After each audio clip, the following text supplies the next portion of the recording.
tell me that I can, I tell them why not. This is my calling, I'ma make it to the top. I said I'm more than a conqueror, more than a conqueror.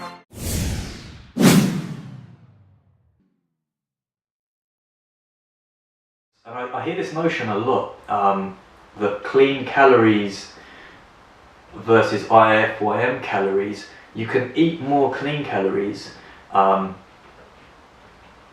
and burn more fat rather than if it fits your macros calories. Again, that is absolutely false, but what I do think that people mean when they say that is you can eat more foods from nutrient dense sources and burn fat. That's absolutely true, because let's compare a Pop-Tart, for example. Carbs from a Pop-Tart to carbs from a stem of broccoli. 100 grams of broccoli contains about 6 grams of carbs, 9 grams of carbs, something like that. 50 gram Pop-Tart contains 35 grams of carbs, I think 6 grams of fat, and barely any protein, and barely any fiber. So absolutely, in a contest prep, you're not going to get shredded eating just Pop-Tarts. You can fit Pop-Tarts in, but the deeper you get into contest prep, you're going to need to dispense with so many calorie dense foods like Pop-Tarts and stick with more foods that are low in calories, high in nutrients, and things you can eat more of. So you can eat 300 grams or you can eat about 500 grams of broccoli and get the same amount of calories and way more nutrients and fiber and micronutrients than you could a Pop-Tart, a single Pop-Tart. So yes, in that sense you can eat more food and burn fat, but you know, to say that you can go above a calorie surplus and still be burning fat because you're eating clean, that's not true. You know, you're not going to break the law of thermodynamics with particular foods. Foods aren't magic. 2,500 calories is 2,500 calories. But what you can do is eat more food to make 2,500 calories rather than, you know, let's say a small amount of junk food that's going to equal 2,500 calories.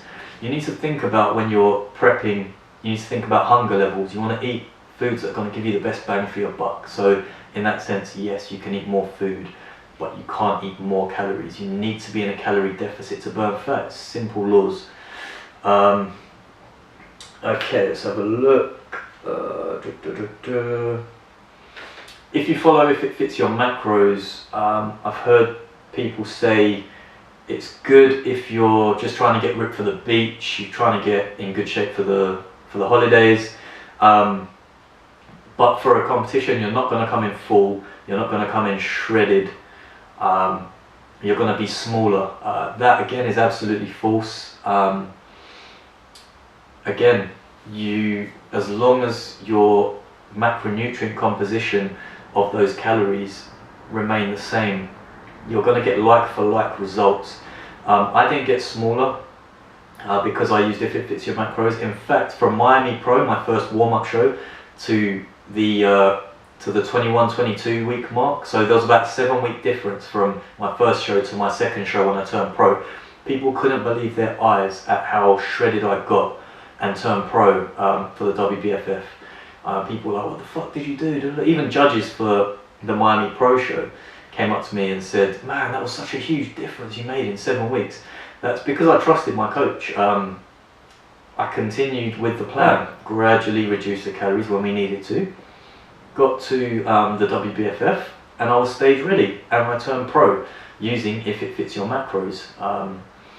There is no magic foods. I will leave you with the same question that Ian McCarthy asked Dave Palumbo during their phone conversation. What is it about a Pop-Tart or a burger that is magically going to make you fat if you stick within your macros? What is it about particular foods that are going to make you fat versus clean foods, which has no universal meaning, by the way? Gradually